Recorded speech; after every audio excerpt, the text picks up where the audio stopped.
Cold water seeps through your cuffs as glass clinks softly in the wooden crate beside your knee. It is just before 4 in the morning in a Detroit dairy plant in the 1920s. The bottle room is dim, warm near the tanks, and chilly wherever the wet floor meets the draft. You lift the first returned milk bottle and turn it toward the weak light. A ring of dried cream holds to the shoulder, with a paper cap stuck inside the neck. Some bottles smell sour, some carry soot from a back porch, and a few hold little surprises from somebody's kitchen. Your work is simple in outline, but slow in the hands.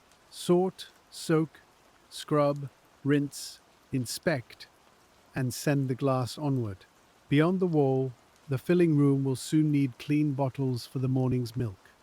For now, there was only the steady drip from the racks, the sting of washing soda, and the first crate waiting to be emptied. And in this quiet, repetitive place, every bottle begins its small journey back to usefulness. The first wagon has come in heavier than expected, and you hear the driver dragging another crate across the threshold. He does not say much because it is too early for talking, but the scrape of wood on wet concrete tells you enough. There are more empties than the rack beside the tank can hold, and the clean shelves are still almost bare. So the morning begins with a small problem, not loud, not sudden, just present. You set the first bottle aside, not because it is dirty, but because the lip has a shallow chip under your thumb. A chipped lip can cut a paper cap, or a child's mouth, or the hand of the man feeding the filler, so it goes into the reject box, with a dull knock against other glass that has reached the end of its usefulness. The next bottle is sound, though it carries a grey thumbprint of coal soot along one side. Detroit mornings leave soot on almost everything in those years. On porch rails, on laundry, on windowsills, and on milk bottles left out before dawn. You turn it once, check the heel, check the shoulder, and place it in the soaking crate. That is how the pace is made, one choice at a time. Keep, reject, soak, look again. The returned bottles have come from many kinds of houses, though they all look similar when stacked in damp wooden cases. Some have waited on the steps of brick duplexes near the streetcar lines. Some have stood in the shadow of boarding houses where men leave before sunrise for the auto plants. Some have sat in alleys behind small groceries where yesterday's mud has dried along the base. A few have been carried in from narrow kitchens, rinsed carefully by someone who hated waste. A few have not been rinsed at all. Those are the ones that speak first when the cap comes loose, with a sour, heavy smell that rises from the neck. You do not flinch, because flinching wastes time, and time in a bottle room is always counted in clean glass. You tip the bottle toward a drain pail and let the old milk slip out in a thin, clotted ribbon. Then you tap the neck with 2 fingers to free a wad of paper that has swollen like pale pulp inside. A paper cap was meant to seal milk for a little while, not to spend a day soaking in somebody's sink. But customers are customers, and bottles come back as they come back. The dairy owns the glass, in theory, but for the hours it sits in a kitchen, it becomes part of ordinary household life. It may hold kerosene for a stove. It may hold buttons, nails, marbles, string, or a sprig of something placed there by a child. Once in a while you find a bottle with a spoon handle wedged inside, and no one can explain how it got there. This morning the first surprise is a small blue marble caught in a film of cream at the bottom. You hold the bottle against the weak light and see the marble blink once, as if it has been sleeping. Then you turn the bottle mouth down over the catch basket and shake it gently. Nothing happens. You shake it again, not harder, just longer. Still nothing. Now there is a decision, small but real. You can set the bottle aside for later and keep the flow moving, or you can spend the half-minute now and save a sound quart bottle from the reject pile. Quart bottles cost money, and the dairy is always short of them at the wrong time. So you choose patience. You run a little warm water into the bottle, roll it once in your palms, and hear the marble loosen with a soft tick. It falls into the basket with the paper caps and string ends, and the bottle joins the waiting row for the tank. The choice has cost only moments, but moments gather in a room like this. They gather in the line of dirty crates. They gather in the wet knees of your apron. They gather in the eye of the filler operator, who will soon look through the doorway to see where the clean bottles are coming. The bottle room sits at the back of the dairy, away from the cleanest work, but close enough that everyone hears everyone else. Beyond one wall are the pasteurizing tanks, where milk from morning cans will be heated and held according to the rules of the plant. Beyond another is the filling room, with its brighter light, its capped bottles, and its smell of fresh milk rather than old milk. Your room is where the return begins. It is the place where the public touches the dairy, though the public rarely thinks about it. Every bottle that leaves the plant will come back with a little trace of the home it visited. That trace must be removed. Not almost removed, but removed enough that the bottle can be trusted again. In the 1920s, trust is becoming part of the milk business in a new way. Cities have learned, slowly and painfully, that milk can carry sickness when it is careless, warm, or dirty. Dairies advertise clean barns, sealed caps, pasteurized milk, white coats, and bright wagons. But before the clean cap and the neat label, there is always the returned bottle. There is always someone like you, standing over wet crates before dawn.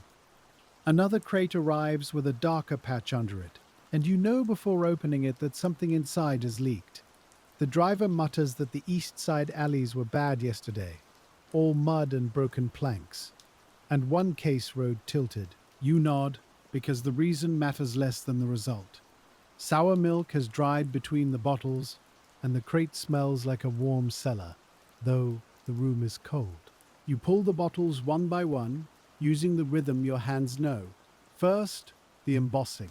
The glass should carry the dairy's name, molded, raised, and clear on the shoulder or the side.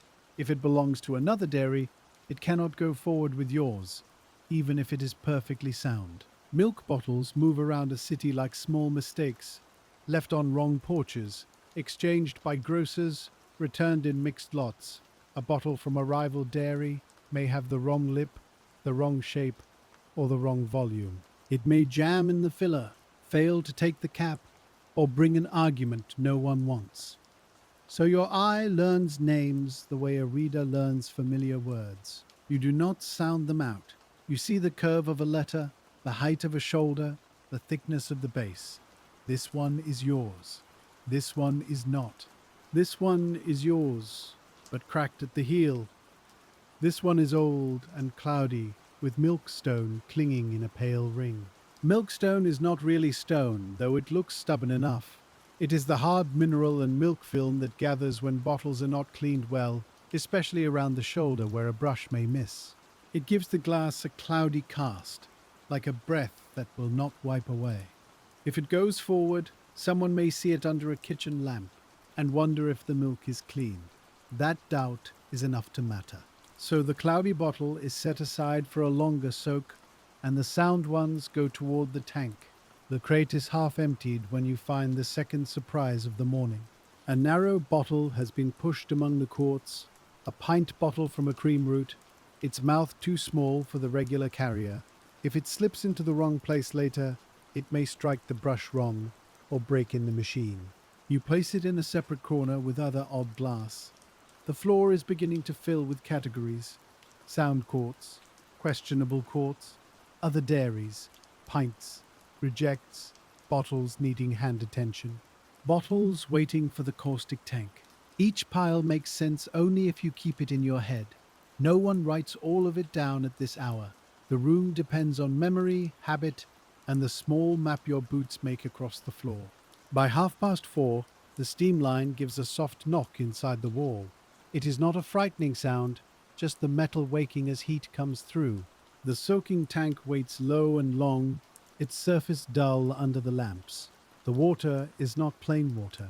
It holds washing soda and a stronger caustic cleaner, enough to cut old fat and loosen paper from glass. You respect it because it does what cold scrubbing cannot do. You also respect it because it will redden your wrists if you let it sit on your skin. The apron protects some of you, the gloves protect some of you. Nothing protects you completely from a wet job done for hours. Your cuffs are already damp, Your fingers have begun that early wrinkling that tells you the day has taken hold. You lift a wire crate of sound but dirty bottles and lower it slowly into the tank. The first touch of hot alkaline water releases a smell that is hard to name. It is soap, sour milk, wet paper, and heat. Tiny bubbles slide up inside the necks. Paper caps loosen and rise like pale leaves. A film of old cream breaks apart on the surface. You take the skimmer and draw the floating scraps toward the side. If the paper stays in the tank, it will soften, tear, and travel where it should not go. It can cling to a bottle lip, it can block a screen, it can make the next step harder than it needs to be. So you skim again, you tap the skimmer on the pail, and wet paper falls with a soft slap. The motion is plain, but it is part of the whole chain. A filling room can look orderly only because a bottle room accepts disorder first. The second driver comes in before 5, earlier than you expected, with a motor truck from a longer route. You hear the engine before you see him, a low, uneven idle outside the loading door. Motor trucks are becoming more common in Detroit dairies, especially where routes spread farther from the plant. Horses still know the close streets, and some drivers trust them more in winter. But gasoline reaches out, and the city is growing with the sound of engines. The driver backs in poorly, stops, shifts, and stops again. Then the crates come down. More crates than yesterday. More than the foreman mentioned. He says the road crew had a stretch torn open near one of the avenues, and 2 routes brought back extra empties that could not be delivered the day before. Mud has dried on the crate slats. Straw and street grit cling to the bottle heels. One bottle has a smear of axle grease near the base. You look at the tank, already nearly full. You look at the unsorted crates by the door, then you look at the clean rack, still too empty for comfort. Here is the morning's first larger choice. You can push the first soaked bottles onward sooner, trusting the brushes to finish what the soak began. Or you can hold them longer, let the caustic do its slow work, and accept that the filling room may begin to wait. The faster choice would make the room look better for a little while. The slower choice will make the bottles better. You choose the slower one, not by saying it aloud. You choose it by letting the crate stay under, by turning the steam valve a little, and by skimming the tank until the surface clears. The consequence appears almost at once. The dirty crates stack higher near the door. The path to the drain narrows. The first clean rack remains thin, and a man from the filling room glances in as he passes. He does not complain. He only looks. In a dairy plant, a look can carry the weight of a question. Will the bottles be ready? Will the milk have somewhere to go? Will the morning stay on its wheels? You bend to the next crate and work faster without making the work careless. That is one of the quiet skills of a job like this. Speed is not a rush. It is fewer wasted motions. You pull 2 bottles with one hand and steady the crate with the other. You let your thumb pass over each lip. You turn the glass toward the lamp only when the shape feels doubtful. Sound, sound, chipped, wrong dairy. Sound, clouded. A bottle with a paper cap jammed sideways. A bottle with something dark in the bottom that proves to be coffee grounds. Someone must have used it for kitchen scraps, maybe just for a moment, maybe because it was handy. You do not judge the household. A milk bottle is a useful thing. It has a narrow mouth, strong glass, and a shape that stands upright on a shelf. People keep what is useful near them, then they forget what belonged to whom. The dairy remembers by cleaning it. You run water into the coffee ground bottle and swirl it until the grit loosens. You do not send grounds into the soaking crate if you can help it. The tank already has enough to do. A small brown stream slips into the pail. The bottle joins the longer soak row. Outside, the motor truck pulls away, and the sudden quiet after the engine feels broad. Inside, the plant has its own sounds. Glass against glass, water against metal, the hollow knock of crates, the steam line ticking as it warms. Your boots making a soft suction at the wet places on the floor. There is a clock above the office door, visible if you stand in just the right place. You do not need to see it often. The day is measured by other signs. The pasteurizer man arrives and hangs his coat. The filler operator tests a lever. The foreman crosses once with a pencil behind his ear. The second kettle of hot wash water begins to steam. Each sign means the milk is moving closer to needing glass. Milk cannot wait forever once the plant has begun its morning. It can be cooled and held, but the whole business of the day depends on timing. The route drivers expect cases. The customers expect bottles on porches. The grocers expect their orders. And behind all of that, in this damp back room, the returned bottles must become clean bottles again. You lift the first crate from the soak and let it drain above the tank. The glass comes up hotter than the air, filmed with slipping water. A paper label fragment clings to one shoulder, though most milk bottles in local trade are identified by embossed glass and caps rather than full paper labels. Still, bits of paper find their way in. Receipts, shelf tags, bits of newspaper soften in the heat, and the ink turns the water a faint grey. You catch them before they break apart, because torn paper is harder to chase than whole paper. The tank makes its own slow weather, warm vapor rising into the cooler air above the floor. It dampens your hair, beads on the rim of the lampshade, and settles on the wooden crate handles. The steam valve gives another small click, and the surface of the water begins to tremble more evenly. That is a good sign, though not one most people would notice. Too cool, and the fat clings to the glass like a stubborn veil. Too hot, and your hands pay for every careless splash. The proper heat is not guessed once and forgotten. It is watched, listened to, and felt through the rhythm of the room. You do not put your hand in to test it. You read the tank by the way paper curls, by the way cream breaks, by the sound of bottles shifting underwater. The plant may own a thermometer, and the foreman may trust its narrow column, but your own sense of the work has its place beside it. A washer learns the difference between hot water that looks busy and hot water that is truly cleaning. The first soaked crate is ready for the next part of its return. You lift it slowly, because wet glass has a way of knocking itself against its neighbors. The bottles rise in rows, mouth downward, each neck dripping a bright line back into the tank. The smell changes as they drain. Less sour now, more mineral, more like soap, steam, and old heat in iron pipes. You set the crate beside the feed table, where the mechanical washer waits with its jaws open and still. It is not a large machine by the standards of Detroit industry.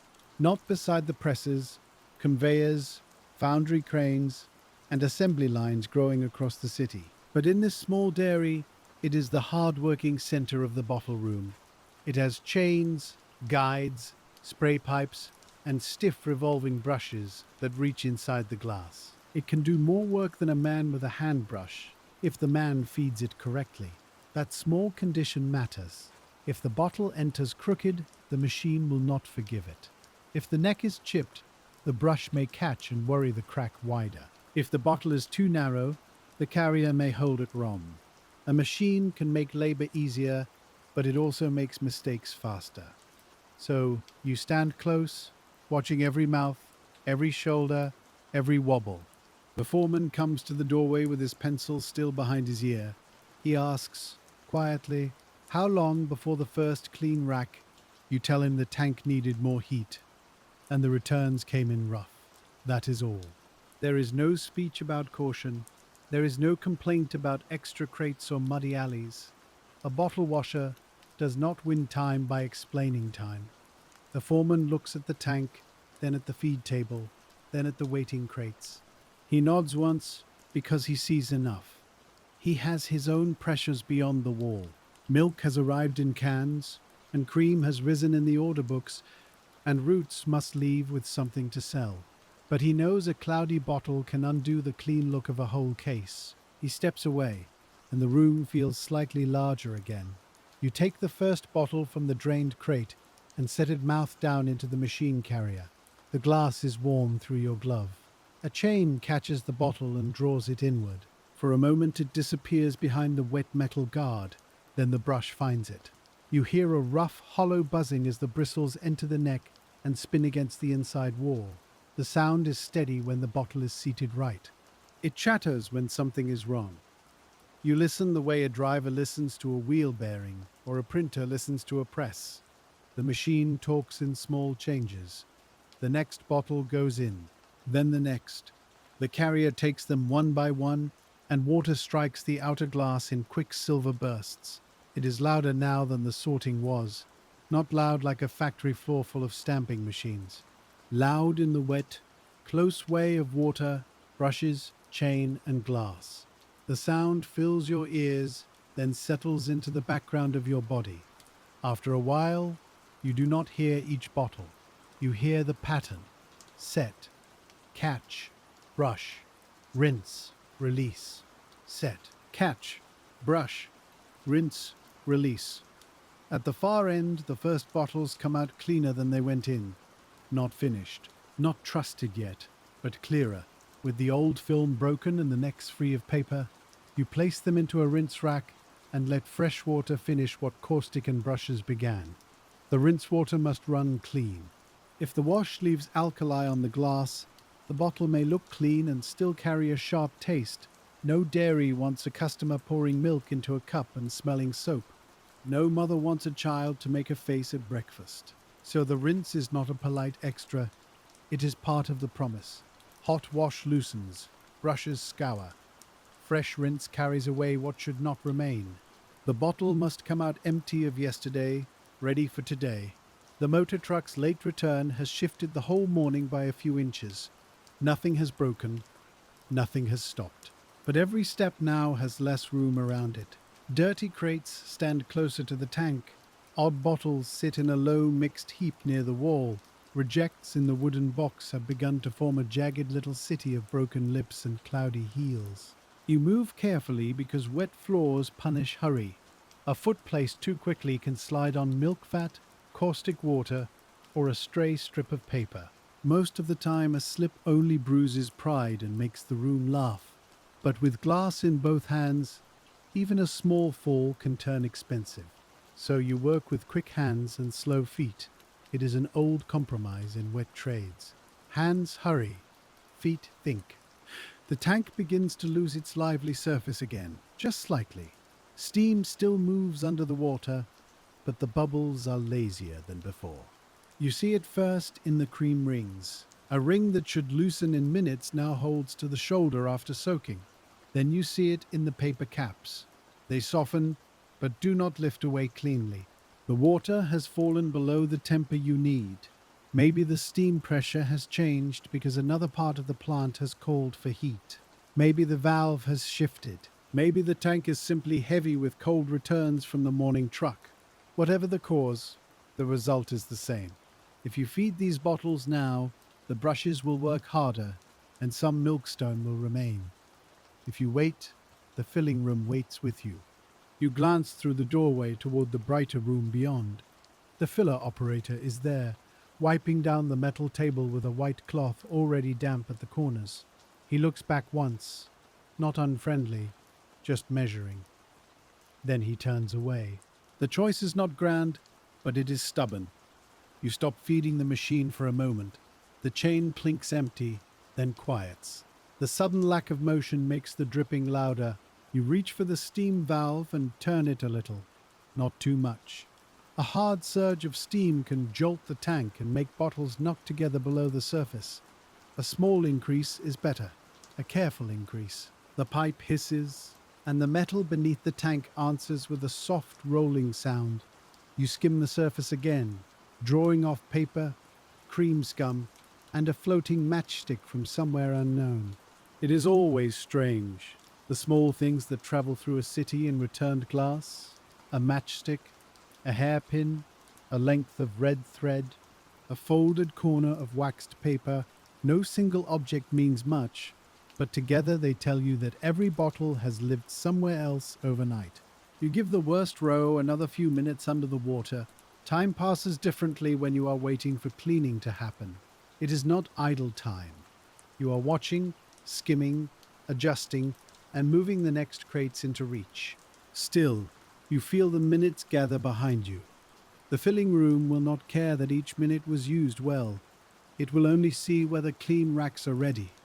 That is one reason the bottle room can feel thankless. Good work disappears into plain glass. Bad work announces itself. A clean bottle carries no signature. A dirty one carries your name, even if no one says it aloud. The tank warms again. You can see it in the way the old cream loosens at the shoulder, falling away in cloudy threads. You lift one test bottle with a hook and hold it near the lamp. The inside looks clearer, not perfect, but ready for the brushes to finish. You start the machine again. The chain takes up its work with a short jerk, then smooths into motion. The first bottle enters, the brush catches, and the old rhythm returns. Set, catch, brush, rinse, release. Your body accepts the pattern again, and some of the tightness leaves your shoulders. This is how a morning survives a setback, not by becoming easy, by returning, step by step, to work that can be trusted. The first full clean rack begins to take shape near the inspection bench.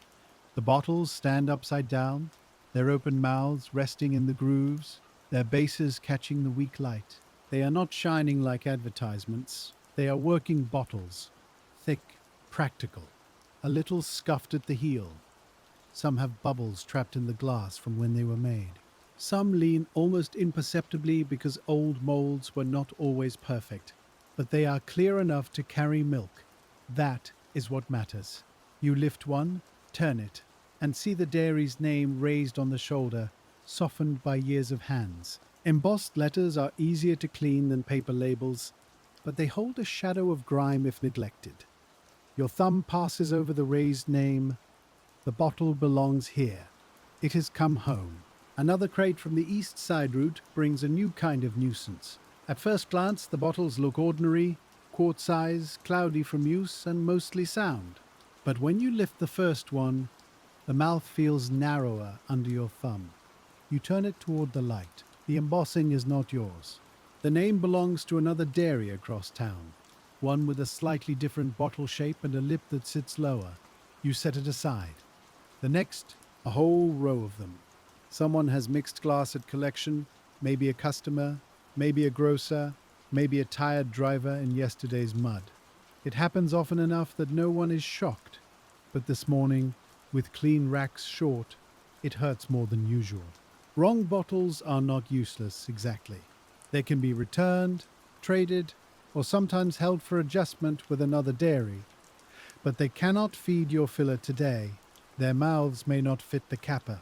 Their shoulders may ride wrong in the carrier. Their measured volume may not match your own marked line.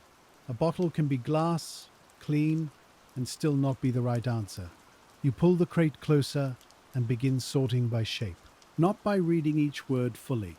That would take too long. You sort by the curve of the shoulder, the thickness of the heel, the height of the lip. Your eye catches what your hand confirms. Here is yours, here is theirs. Here is one from a creamery outside the city, heavier in the base. Here is an old pint hidden among quarts. Here is a bottle so worn that its letters look like low hills under rain. The room grows crowded with meanings.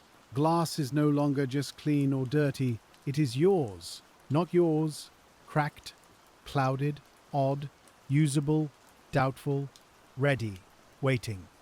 The washer's mind becomes a shelf with many spaces. Each bottle must find its place before the line can move. The foreman returns sooner this time. He sees the wrong dairy pile and closes his lips for a moment. Not anger, calculation. He asks how many in that crate. You say nearly half, maybe more once the bottom row is sorted. He looks toward the filling room. Then he asks whether any can be run safely. You shake your head. The smaller mouth will not sit right in the carrier, and the cap may not seat clean. A cap that does not seat clean is not a small matter. In the 1920s, a milk bottle cap is often a paper disc pressed into the lip. It keeps dust out, shows the milk has not been opened, and gives the customer a small sign of order. If the bottle lip is wrong, the cap may buckle, tear, or sit proud. A proud cap collects dirt. A torn cap invites complaint. A loose cap makes the milk look careless before anyone tastes it. The foreman knows this, but he had to ask. Sometimes a shortage makes people ask questions they already know the answer to. He tells you to keep the company bottles moving and leave the wrong ones for later. His voice is even. The decision is practical. The morning cannot be repaired by wishing every bottle belonged. He steps away, and you return to the crate. You pick through the bottom row, where mud has dried in the corners and straw sticks to old milk. There are fewer usable bottles than you hoped.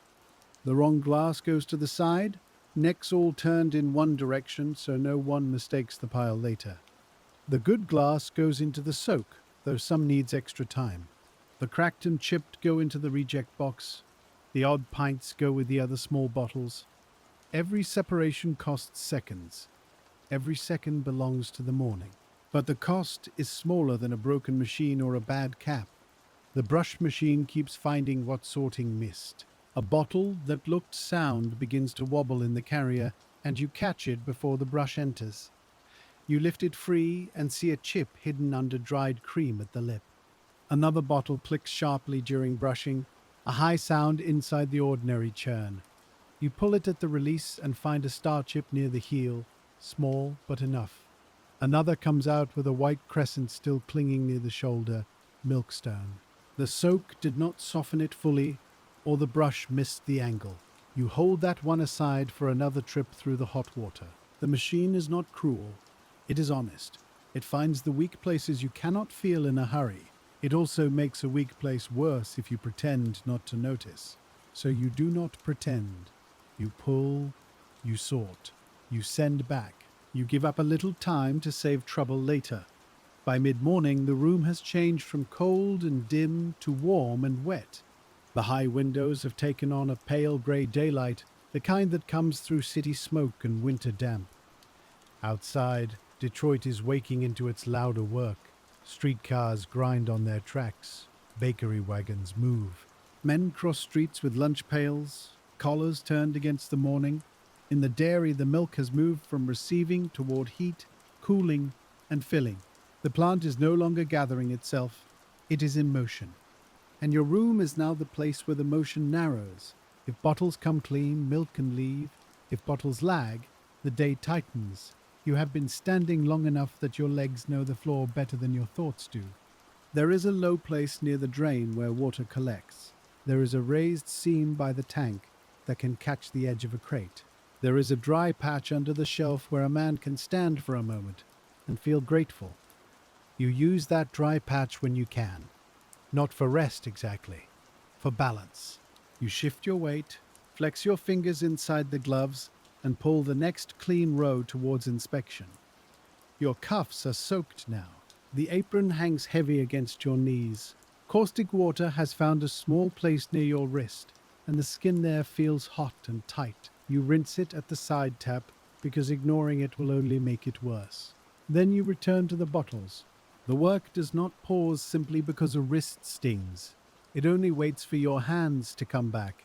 At the inspection bench, the light is brighter than the rest of the room. Some plants use a simple box with a lamp behind a white glass panel. Some use a window when the day is clear enough. This morning, the lamp does most of the work. You lift each clean bottle and turn it slowly before the light. The glass magnifies tiny things. A hairline crack appears as a silver thread. A chip on the lip makes a shadow at the rim. Cloudiness inside the shoulder shows itself as a pale bloom. A good bottle lets the light pass with only the greenish tint of common glass. A bad bottle stops the eye. The inspection is quiet compared with brushing, but it asks more of you. Sorting uses hands. Washing uses routine. Inspection uses attention, and attention can grow tired. You turn one bottle, and the letters on the shoulder pass across the light. The glass is clear, the lip is whole, the heel is scuffed but sound. It goes into the approved rack. The next bottle has a line at the base, not a crack, a mold seam. You know the difference because the seam stays even, raised slightly, and follows the old shape of manufacture. A crack wanders. A crack catches light in a sharper way. You approve the bottle. The next has clouding near the shoulder. too high for comfort. Back to the wash. The next is wrong dairy, missed in the speed of feeding. Side pile. The next is chipped. Reject. The bench becomes a quiet court where no bottle argues. Each one is held, turned, judged, and placed. It would be easy to think this job is only cleaning, but the longer you stand here, the more it becomes reading. You read the history of heat in faint stress marks.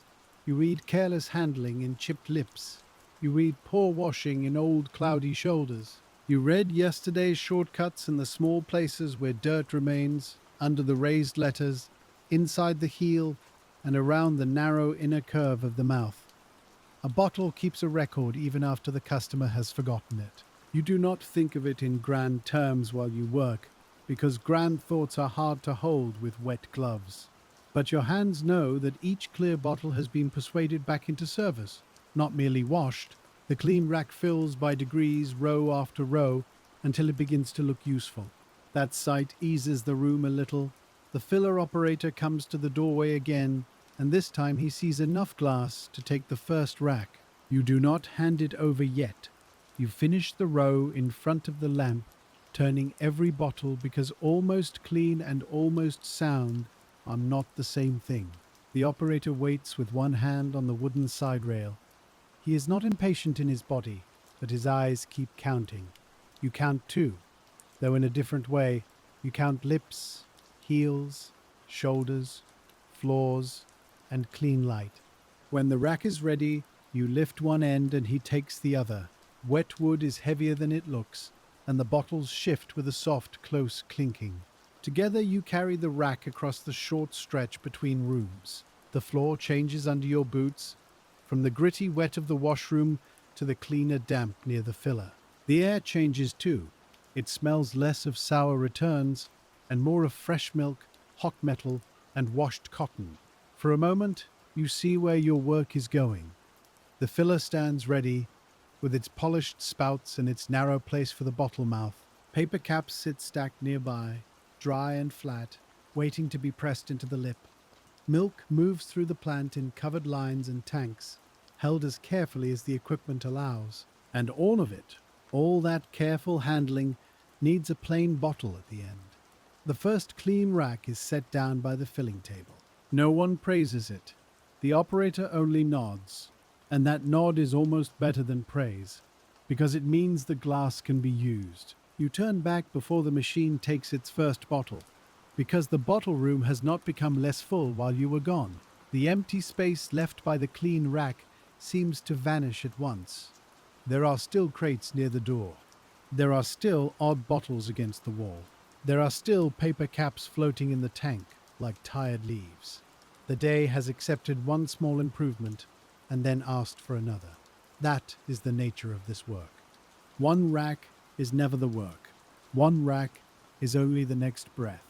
Back at the inspection bench, the lamp has warmed the air around your face. The rest of the room remains damp and drafty, so the warmth feels uneven, like standing half in morning and half in cellar.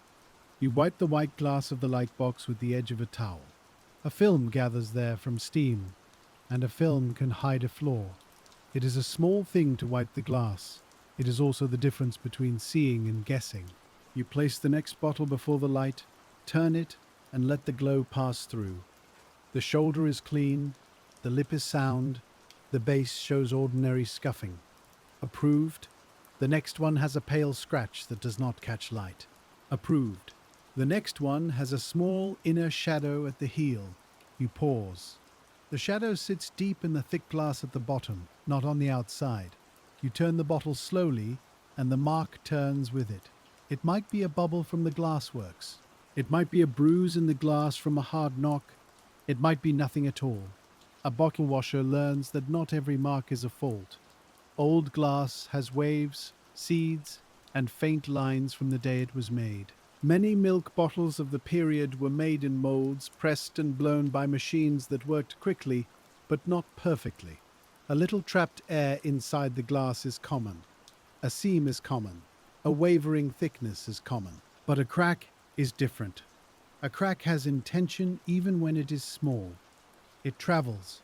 It points somewhere, It can wait until pressure, heat, or a careless knock gives it permission. You hold the bottle closer to the lamp. The mark does not travel. It looks round, dull, and sealed inside the glass. A seed, not a crack. You place it in the approved rack. The decision is ordinary, but it still uses judgment. If you rejected every imperfect-looking bottle, the dairy would run short before noon. If you trusted every old bottle too easily, trouble would find the filling room. So you live in the narrow middle. Not too fearful, not too easy, just careful enough. Again and again, the next rack comes through the rinse warmer than the last. The tank has steadied, and the brush machine is moving with a more useful sound. Water slips down the bottles in clear sheets. The rinse spray makes each bottle flash briefly before it dulls with droplets. You lift them one by one, mouth tilted away from you so the last hot water does not run into your sleeve.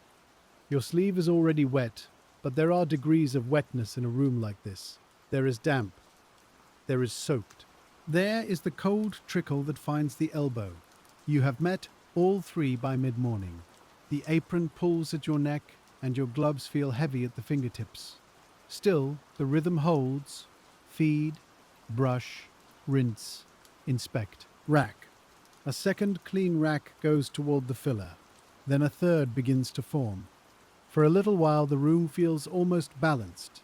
Dirty crates are still coming down, but not as fast. The tank is hot enough. The wrong dairy pile has stopped growing for the moment. The reject box has an unpleasant height, but it is contained. You begin to believe the morning may settle into a hard but workable pace. That is often when the small hidden trouble shows itself. It happens with a bottle that seems clean enough to pass. You pick it from the rinse rack, hot and clear, with water still threading down its sides. The glass has the company name on the shoulder. The lip is smooth under your thumb. The heel looks worn but not broken. You bring it before the light, turn it once, and see nothing. Then, as the warm bottle cools slightly in the air, a tiny star appears near the shoulder. It is not large, it is not loud. It is only a bright little center with two fine lines running from it, like a frost mark on a window. You hold the bottle still, the mark remains. You tilt it, the lines catch the light. A star crack. For a second, the room keeps going around you. The brush machine continues its wet turning. The tank breathes. The filler beyond the wall takes bottles from the first approved rack. But in your hand, the day has changed by a fraction. A star crack near the shoulder is not only a flaw, it is a warning. The bottle may have been knocked hard in a crate. It may have been stressed by hot water after cold storage. It may have been weakened long before, and only now chosen to show it. If it went to the filler, it might break under handling. If it reached a porch, it might fail in a customer's hand. If a child lifted it by the neck, the crack might find its way through. The bottle goes into the reject box at once. Not gently, not angrily, just firmly. Then you look back at the rack it came from. The other bottles stand there upside down, bright with rinse water. They came through the same tank. They rode in the same crate before washing. They may have knocked together in the same truck. One star crack does not prove the rest are bad, but it asks a question you cannot ignore. You lift the next bottle from that rack and turn it before the light. No crack, you lift the next. No crack. The next has a thick mold seam near the base, but no crack. The next looks clear until a faint line at the lip catches the lamp. You hold your breath. It is only a scratch. Still, your hands slow. The machine behind you keeps wanting to feed the morning, but attention has moved elsewhere. The foreman appears at the doorway again, and this time he sees you standing still with a bottle in your hand. A standing washer is never a good sign during a rush. He asks what you have found. You show him the rejected bottle, pointing to the star near the shoulder. He takes it, turns it toward the light, and his face changes only a little. Foremen learn not to show every calculation. He looks at the rack. Same crate, he asks. You say you think so, from the row that came through after the east side returns. He looks toward the filler, where the first clean bottles are already being placed under the spouts. Then he looks back at the rack in front of you. The question is quiet, but it has weight. How many did that crate make? You try to remember the path of the bottles. The original wooden case had been mudded on one side. It had stood near the second truck delivery. Some wrong dairy bottles were mixed in that batch, but this particular row seemed to be company glass. You fed them after the tank reheated. They went through the brush machine without much chatter. They rinsed clean. They came here. A few may already be in an approved rack. A few may already be at the filler. Your memory is good, but the room has been crowded. This is one of the hard parts of a repetitive job. The motions repeat so closely that the past hour becomes a stack of nearly identical moments. You remember the work. You do not always remember the exact bottle. The foreman asks whether the rack should be held.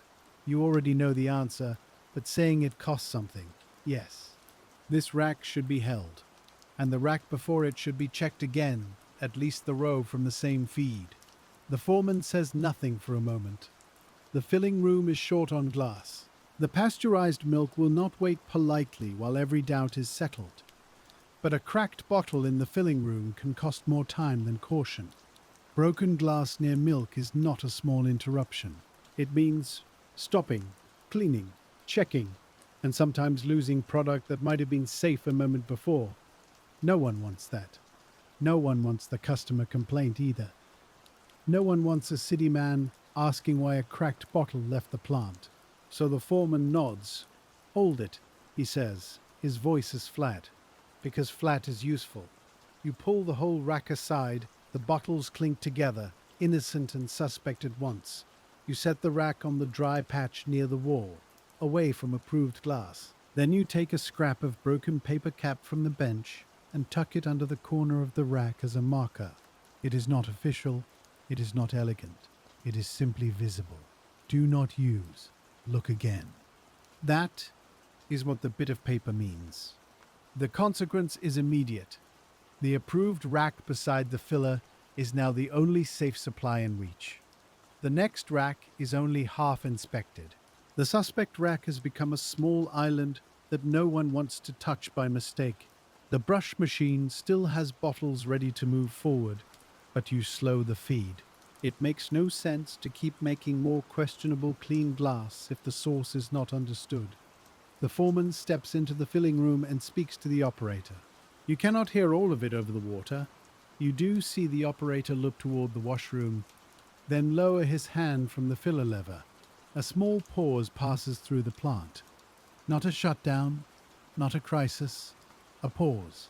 But in a morning dairy, even a pause has edges. You go back to the suspect rack and begin again. Each bottle is lifted, turned, warmed by the lamp, and held a moment longer than usual. Some cracks show only at one angle. Some hide near the shoulder, where the glass curves and thickens. Some sit under embossed letters, disguised by the raised name. You turn the first bottle, clear. You turn the second, clear. The third has a small bruise near the base, but no open line. You set it into a second holding rack, not fully approved yet, but likely usable. The fourth bottle shows a bright thread at the heel. Reject. Now the question deepens. One cracked bottle can be chance. Two from the same group becomes a pattern. You show the foreman the second bottle when he returns. He does not need much explanation. The crack runs from the heel upward, fine and pale, barely longer than a fingernail. It might survive filling. It might survive delivery. It might not. Might is the word no one can sell. He asks if the whole crate was dropped. You say you do not know. The driver may not know either. A crate can be set down hard, slid from a truck, tipped in an alley, struck by another case, or frozen and warmed too often. Glass remembers a blow even when the surface looks unchanged. Hot rinse water can make the memory visible. The foreman rubs his thumb along the bottle base, though he cannot feel the line. Then he places it in the reject box himself. This is the moment that changes the rest of the day. Before the star crack, the morning was delayed by dirt, wrong bottles, and low heat. Those are ordinary troubles. They can be worked down. A bad batch of glass is different. It reaches backward into racks already washed and forward into bottles not yet filled. It asks for time you do not have, and it asks for judgment no machine can supply. You look at the rows waiting behind you. They seem less plain now. Every clean bottle has become a question with a round mouth and a thick base. You will have to answer each one. The foreman decides that all bottles traced to that muddy east side crate will be pulled aside if there is any doubt. He does not say it loudly. There is no room for loudness. He tells you to keep sound glass moving, but not to force the doubtful ones. That instruction sounds simple until you stand with your hands in it, because sound and doubtful are not always cleanly separated. A bottle may look sound until turned. A crack may appear only as it dries. A row may contain safe bottles beside strained ones. The work becomes slower not because your hands have forgotten speed, but because each decision has become heavier. You move back to the feed table and look at the bottles waiting for the brush machine. The crate marks on the floor are not as clear as they should be. Water has blurred mud streaks. Other crates have been shifted. The odd dairy pile has moved once to clear a path. Still, you can reconstruct enough. The suspect returns came from the muddy case with straw pressed into one corner. Some of those bottles are now in the partial rack near the light. Some may still be in the soak. Some wrong dairy bottles from the same case are already on the side pile. You set a second scrap of paper near that side pile so no one returns them casually. Then you pull the next soaking crate upward and let it drain longer than usual. You want to look before you feed. Steam rises from the crate and fogs your face. The bottles hang neck down, dripping. You lift one from the wire carrier and check the heel, a fine chip. Reject. Another has old milkstone, longer soak. Another is yours, clear enough to brush, but its base bears a flat scuff that might be harmless. You turn it. No line. Feed. The chain takes it. The brush enters smoothly. The machine still does what it has always done, but now its steadiness feels almost too calm. Machines do not know that the day has changed. They only repeat what they are given. The filler room begins working in smaller bursts. You hear the soft set of bottles under spouts, the brief sound of milk entering glass, the press of caps. Then it stops. Then it starts again when another small approved row arrives. This uneven rhythm tells everyone the same thing. The washer is feeding the plant carefully, not freely. No one says the word shortage yet, but shortage is forming in the spaces between racks. It is present in the operator's pauses. It is present in the foreman's trips between rooms. It is present in your own hands, which now hesitate a breath longer at every mark. In a larger plant, there might be more reserve glass. There might be a newer continuous washer, a better conveyor, a larger crew, and a storeroom full of extra bottles. But many city dairies in the 1920s live close to their daily needs. Bottles are expensive. They are bought, used, returned, washed, and sent out again over and over. Customers may pay deposits or be expected to return the glass because the route man knows the household. Even so, bottles vanish. They break in kitchens. They sit in pantries. They are borrowed for nails or stove oil. They are returned to the wrong dairy. They freeze on porches in winter and crack when brought near heat. A dairy can own thousands of bottles and still feel short before noon. That is why your reject box feels heavier than glass. It feels like lost time. You take a moment to count what is safe. Not an office count, a working count. One full approved rack at the filler. One partial rack almost ready. One row waiting for second inspection. 2 suspect racks aside. Several crates still soaking. A wrong dairy pile large enough to be annoying. Rejects. Too many. The numbers do not need to be exact to tell the story. The plant can make the afternoon run, perhaps. But perhaps is not a promise. And everyone in the plant knows the difference. You reach for the next bottle, and your hand moves with a little more care than it did an hour ago.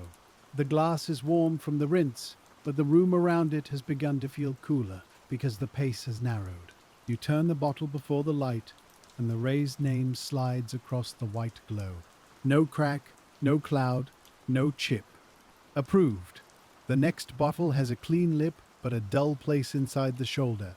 You roll it slowly, and the dull place stays flat, as if a little fog has been trapped there. That is not good enough for the filler, not this morning. It goes back to the longer wash side, where the doubtful bottles wait with no complaint. You can feel the morning sorting itself into smaller and smaller decisions. Each one is plain, each one costs time.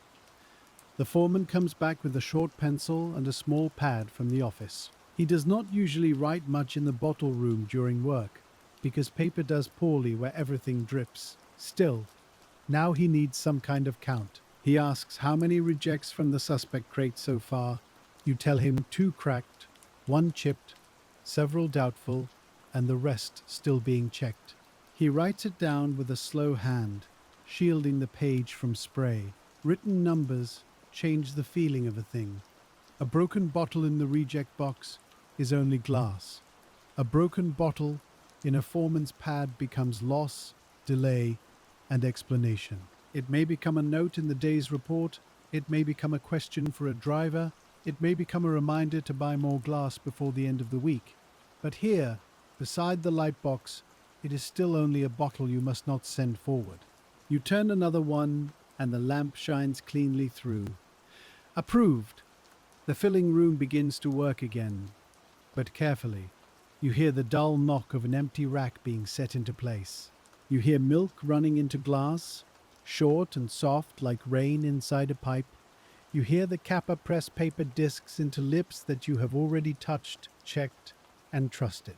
Then the sound stops again. That stop reaches you more than the sound of work. It tells you the rack is empty. It tells you the filler is waiting. The foreman steps into the doorway and watches without speaking. He is looking at the approved rack near your elbow, half full now, not enough to carry away. He is also looking at the suspect glass against the wall. A good foreman counts what is present and what cannot be used. Sometimes the second number is the one that matters more. You place another clear bottle into the approved row, then another. Then one with the hidden bruise goes aside. The city outside has brightened, but the bottle room remains its own weather. The high windows show a grey Detroit sky, smudged by coal smoke and factory breath. A thin line of daylight lies across the wet floor, broken by crate shadows. Steam lifts from the tank and softens the edges of the room. The lamps still matter more than the windows. In here, daylight helps, but it does not decide.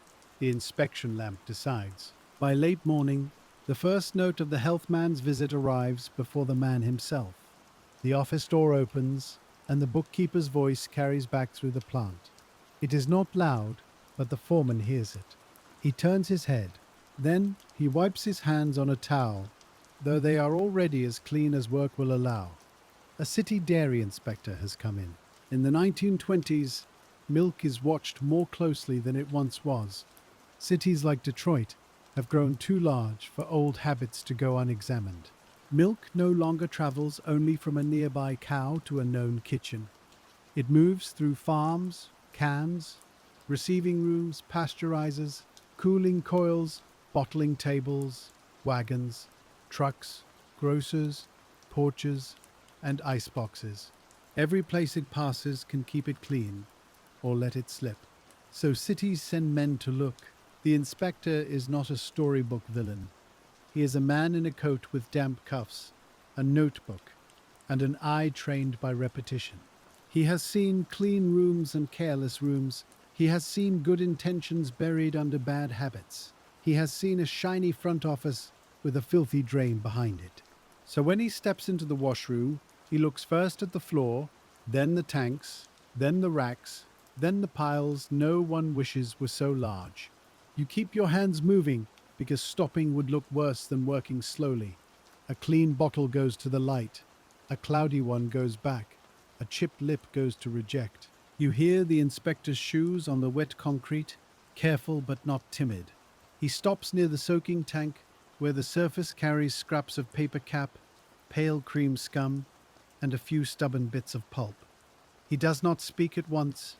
He watches, The foreman explains that a suspect crate has slowed the morning. His voice stays even, not defensive. He says cracked bottles were found after washing. He says the rack was pulled. He says the washer is checking the related returns before sending more glass ahead. The inspector looks at the rejected crate near the wall. The cracked bottles sit among chipped lips, cloudy shoulders, and pieces too tired to serve again. Glass does not look dramatic in rejection. It only looks finished. The inspector asks to see the process, not the whole plant, not a speech, just the bottle's path. You place the bottle in your hand on the bench and take another from the dirty side. It is a sound-looking quart, with dried milk along the inner shoulder and a swollen paper cap jammed under the lip. You show him the lip first. Your thumb runs around it once, no chip, then the heel, no star, then the embossing raised with the dairy's name. This one belongs. You tip the bottle over the drain pail, and a sour thread of old milk slips out. It is not pleasant, but it is honest. The inspector watches the pail, then the bottle. You rinse the loose matter away before it reaches the tank. That small step matters. A tank is for washing, not for receiving every bit of trash a house can return. The more care you take before the soak, the less filth circulates through the rest of the morning. You lower the bottle into the hot caustic water with others of its row. The inspector leans close enough to see, but not close enough to take the steam in his face. You explain, simply, that the hot alkaline water loosens fat, old milk film, paper, and soil.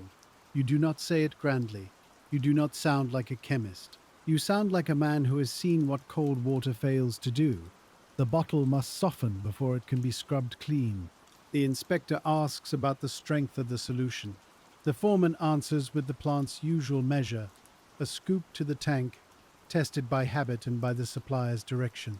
In some dairies, workers use titration kits or simple plant tests to check wash strength. In smaller rooms, a foreman may trust measures, records, and the look of the work. Either way, the rule is the same. Too weak, and milkstone lingers. Too strong, and hands, rubber, and even some metal parts suffer sooner. You lift a soaked bottle that has already loosened. Wet paper slides from the neck and catches on the skimmer. You draw the skimmer across the tank, gather the floating debris, and tap it into the pail. The inspector's eyes follow the pail. It is nearly half full of softened caps, paper scraps, bits of string, and the grey scum of a city's returned glass.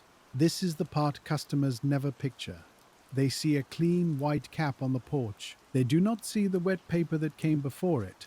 The inspector looks toward the drain, where scraps have gathered beside the grate.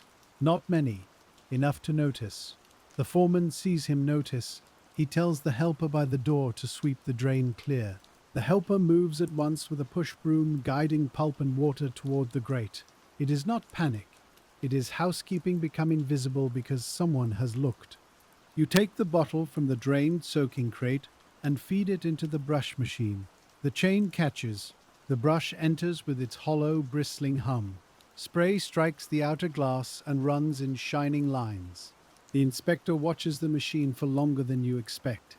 Machines can reassure a visitor, but only if the man feeding them is careful. A brush machine does not make a bottle clean by magic. It only repeats the care built into each step before and after. At the release side, you catch the bottle as it comes free. You rinse it again, letting fresh water carry away the last of the caustic wash. You hold it mouth down so the water drains cleanly. Then you bring it to the light box. The inspector stands beside the foreman. The filler room is quiet behind them, waiting for the next rack. Everyone is watching the ordinary thing you do hundreds of times a day. You turn the bottle before the lamp. The shoulder clears, the lip is whole, the base has ordinary wear, but no crack. You tilt it to show the inside. No milkstone, no paper, no dull haze. Approved. You place it in the clean rack, and the sound it makes is small, but it lands with relief. The inspector asks where the rejected bottles go. The foreman points to the box and then to a heavier crate beyond it for broken glass. Some bottles can be returned to a bottle maker, or junk dealer for cullet, broken glass that can be melted again. Some are simply waste, depending on contracts, damage, and the day's arrangements. The old glass is not always worthless, but it is no longer useful as a milk bottle. A bottle has one main work. When it cannot do that work safely, it must leave the line. The inspector picks up one of the cracked bottles, holding it carefully by the base. He turns it toward the window, then toward the light. The star crack catches briefly. He does not scold. He only asks whether any from the same crate had already reached the filler. The foreman answers truthfully. A few may have been in the earlier rack, but the washer has been pulling and rechecking rows since the crack was found. The inspector writes something down. That pencil sound is small, almost dry against all the wetness. It moves across the page, stops, then moves again. You cannot read the note. You do not need to. The note means the room has been seen. It means the plant's caution is now part of a record, along with the crowded floor, the rejected crate, and the paper near the tank.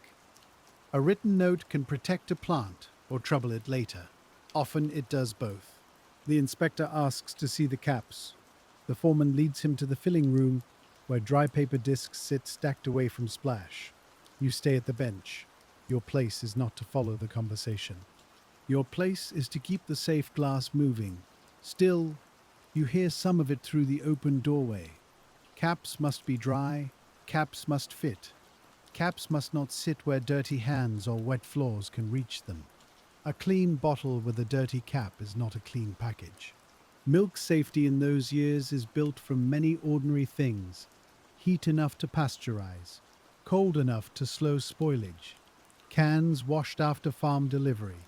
Bottles free of old milk and cracks. Caps kept clean until pressed into place.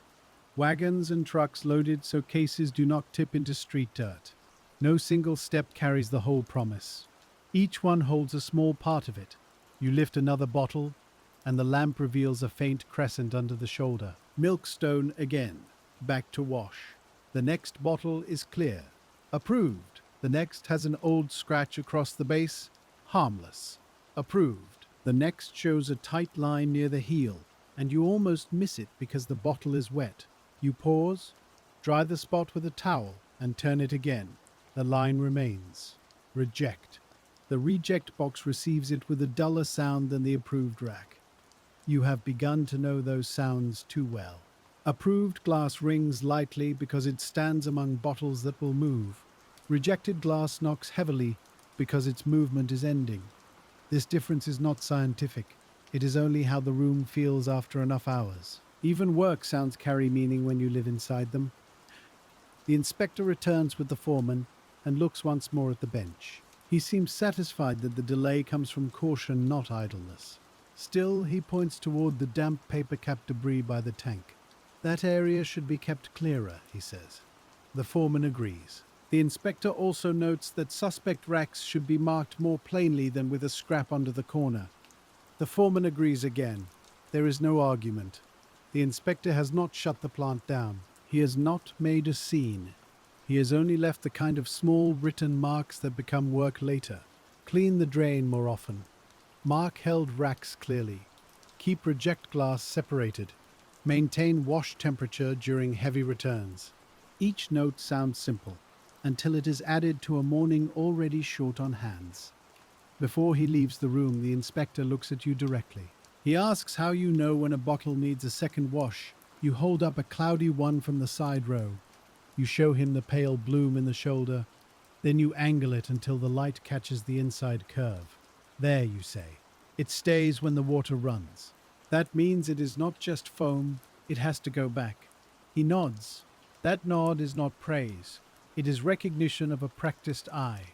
In jobs like this, skill often hides because the motions look simple. Anyone can pick up a bottle. Not everyone can see the difference between a harmless mold seam and a crack that will open under heat. Not everyone can feel a chipped lip under wet gloves. Not everyone can keep 6 categories of glass in mind while the filling room waits. The inspector leaves by way of the office, and the plant does not relax all at once. His presence lingers in the cleaned drain, the foreman's pad, And the suspect rack, now marked with a torn red tag from the shipping desk. The red tag is tied to the rack handle with string. It says hold in pencil. Now no one can pretend not to know. The scrap of paper cap is removed. A proper mark has replaced a washer's quick invention. The foreman comes back after walking the inspector to the front. He stands near the light box and lets out one slow breath. Not a sigh of defeat, just a man measuring the rest of the day. He tells you the note is not too bad. Then he tells you the milk must still go out. Both things are true.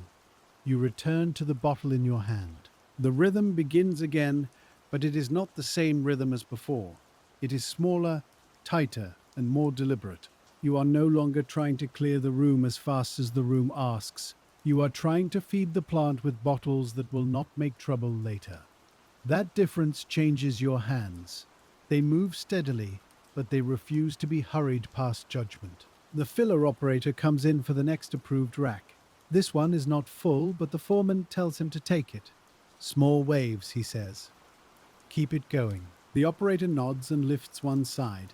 You take the other side, and together you carry the partial rack across the damp threshold. The bottles knock softly, fewer than usual, but sound. The filling room feels brighter after the washroom. The table has been wiped again. The caps are covered with a clean cloth when not in use. The first filled bottles stand nearby, pale and quiet, the milk line smooth against the glass. Fresh milk makes the bottle look different. An empty bottle shows every flaw. A filled bottle becomes a promise to someone who will never know your name. It will sit on a porch, in a crate, beside a door, or on the counter of a small grocery. The operator sets the rack in place and begins feeding bottles under the spouts. Milk enters each one with a soft rising sound. The white column climbs, slows, and settles near the shoulder. A cap is pressed in. The bottle moves aside. Another empty takes its place. For a brief moment, the whole plant seems to work as it should. Then the rack is nearly empty, and you know you must go back. In the washroom, the foreman has begun sorting the wrong dairy bottles into a separate wooden case. He reads the embossing quickly and turns each one label's side outward.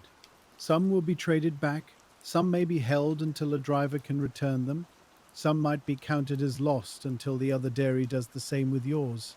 Cities full of returnable glass are always trading mistakes. Every dairy owns its bottles, but the city handles them. You join him for a few minutes between inspection rows. One bottle belongs to a creamery with a name from a suburb north of the city. Another bears a grocer's mark from a shop that likely filled or exchanged bottles of several kinds. Another is an older style, thick and wavy, with a lip that looks worn almost smooth. You hold it up for the foreman, and the thick glass turns green at the edge of the lamp. Its molded letters are nearly gone, not from one hard day, but from years of hands, sinks, crates, porches and wash tanks. It may still hold milk, but it will not hold a cap the way your machine expects. So it goes into the wrong glass case, mouth down, with the others that belong somewhere else. The foreman makes a small mark on his pad for exchanged bottles. He does not know yet whether they will be traded back, charged off, or simply forgotten until another dairy complains. In a city with hundreds of routes and thousands of porch steps, glass travels like loose change. It comes back in the wrong pocket. You take another bottle from the mixed pile and run your thumb around the lip. This one is yours, but the neck is narrow with old wear, and the cap seat feels rough. The dairy's name is still visible on the shoulder, but a name alone is not enough.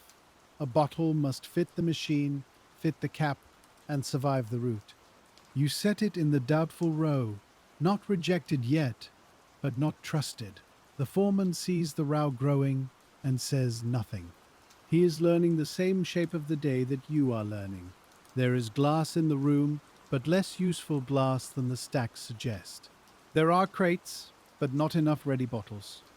There is work happening, but the work is not turning into filled cases as quickly as the milk requires. That is how a shortage can hide in plain sight. The floor may be crowded with bottles, and still the filling room can be hungry. Some are cracked, some are not yours. Some are cloudy, Some are clean, but waiting for a second look because one crate taught everyone caution. The room is full, and the line is short. The foreman finishes the wrong dairy case and drags it nearer the wall. The wood scrapes over wet concrete, leaving two dark lines where the crate runners pass. He ties a tag to the handle, not red this time, but plain brown shipping paper. Other dairies, it says in pencil that has already begun to blur at the edges. You return to the light box and begin building the next approved rack. Your hands are slower than before, but more certain. Lift, turn, lip, shoulder, heel. Light through the base, set down. The inspector's visit has left you with a strange kind of company. He is gone, yet you still feel his eye in the room. You skim the tank before the paper grows thick. You push pulp away from the drain before it gathers. You place regex farther from usable glass so no hurried hand can confuse the two. Good habits sometimes begin as someone else's note. The next bottle shows a white line inside the heel. You dry the base and turn it again. The line does not move like water, and it does not sit harmlessly inside the glass. It catches the lamp in one sharp place. Reject. The sound of it entering the reject box brings the foreman's head around. He does not ask from where. You answer anyway. Not the suspect crate, you think.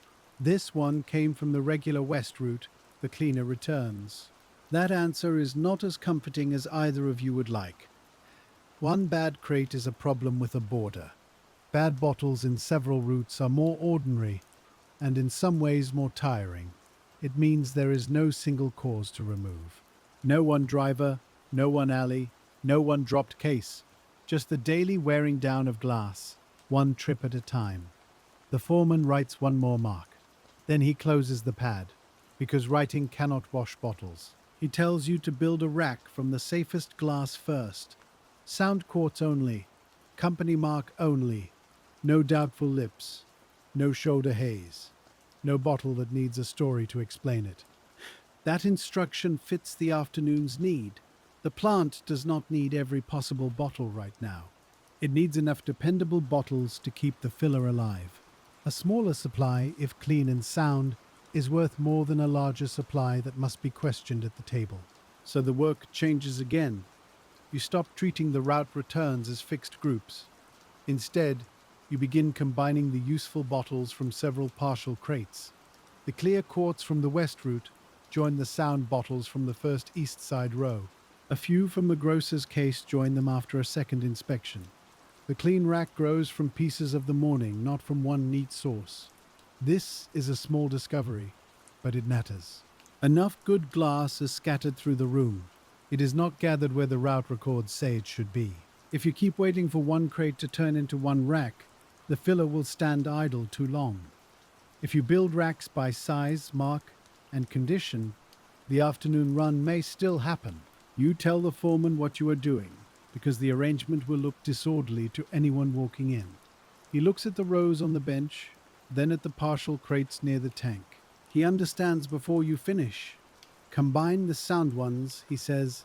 Leave the doubtful ones marked. The words give permission to what your hands had already begun. Now the whole washroom reorganizes itself around that choice. Sound company quartz go to the front. Questionable company quartz go to a second wash and second look area. Wrong dairies stay in their tagged case.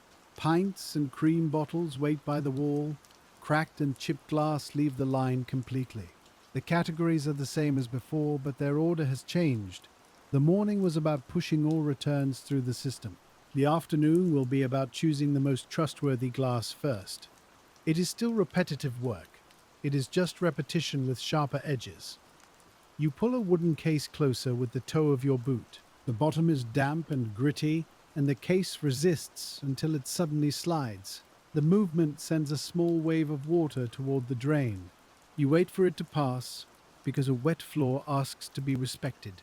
Inside the case are mostly company quartz, a better sight than you expected. Their shoulders are dirty, but their lips feel sound. One has a paper cap stuck deep in the neck, folded into itself like a little grey flower. You loosen it with a stream of warm water and a wire hook. The paper comes free in one piece. That is satisfying in a modest way. A whole cap can be skimmed, caught, and thrown away. A broken cap becomes pulp, and pulp travels into places that should stay open. Small cleanliness is often made from small victories. You lower the bottles into the caustic tank and watch the first bubbles gather inside them. The tank has become cloudy from the long morning. It still has strength, but it carries the memory of too many returns. The foreman says the tank will have to be drained properly after the run. You nod, because you already know. For now, the heat is steady. That is enough. The bottles need their soak, the brushes need clean enough glass to work on, and the filler needs another rack before patience thins too far. You move without hurry, but you waste less motion than ever. Your hands have entered the part of the day where they work almost apart from thought. The left hand finds the lip. The right hand turns the base. The eyes choose the light. The body steps around the low puddle without looking. This is not ease. It is practice wearing the shape of ease. The plant's noon hour approaches, though the washroom does not stop for it. Someone brings a tin cup of coffee and sets it on the shelf where steam will not drip into it. The coffee is dark, thin, and already cooling. You take one swallow between racks, and it tastes faintly of metal because your mouth is full of tank air. There may be bread wrapped in paper in someone's coat pocket. There may be a cold-boiled egg, or a wedge of yesterday's pie, or nothing until the shift allows it. In rooms like this, meals often wait for pauses that do not quite arrive. You learn to eat in the space between one need and the next. The filler operator comes to the doorway and asks how soon. Not sharply, just because his room has gone quiet again. You look at the approved rack. 3 rows are ready, 1 row still under the lamp, and another batch is draining from the rinse. 5 minutes, you say. It may be 7. Both of you understand the difference without correcting it. The operator wipes his hands on his apron and returns to the filler. His apron is cleaner than yours, but only by comparison. Fresh milk spots him white. Old water darkens you grey. Each room has its own stain. You turn the next bottle. It passes. The next one passes. The next one has a chipped thread just under the cap seat, so small that a dry hand might miss it. Your wet thumb finds it. Reject. You are tempted, for one quiet second, to wonder whether it would have held. The cap might have seated. The bottle might have gone out, come back, and never caused trouble. But might is not your work. Your work is the mark under your thumb. The reject box is nearly full now. Broken lips lean against cracked heels, and the pile has an uneven brightness. Some pieces are only slightly damaged, and that makes them harder to look at. They are not shattered, they are nearly useful. Nearly useful is still not safe enough. The foreman sends the helper to fetch another reject crate. The helper is a young man with rolled sleeves and hair damp from steam. He lifts the old crate awkwardly, and the bottles inside shift with a hard clatter. You tell him to keep it low. He lowers it at once. Glass deserves respect even after it has failed. A high-dropped reject crate can scatter shards across the floor and turn one problem into many. So the helper carries it low, knees bent, eyes on the wet path. He sets it near the storeroom door with a careful grunt. The new empty reject crate comes back smelling of dry wood and dust. For a moment, that dry smell cuts through the washroom air. It reminds you that not everything in the world is wet, hot, sour, and metallic. Then the first rejected bottle knocks into it, and the room claims the crate. You and the filler operator lift it together. It is not quite full, but the bottles in it have earned their place. They have passed touch, wash, brush, rinse, light, and the day's new caution. As you carry it across, one bottle shifts and rings against its neighbor. You stop by instinct. The operator stops with you. Both of you wait for the sound after the sound, the little crackle that would mean damage. There is nothing, only dripping. You continue into the filling room. The operator sets his end down first, then you ease yours into place.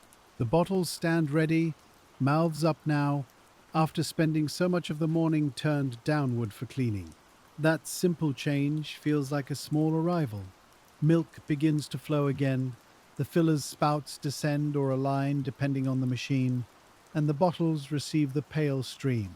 Each one fills with a soft rising note. Then the paper cap is pressed into the lip, sealing the opening you inspected with your thumb. The capped bottles are wiped if needed and set into delivery cases. The cases do not wait long. A driver near the loading door checks his order sheet, rubs his pencil on his sleeve, and counts under his breath. Afternoon delivery will be later than planned. But late is not empty.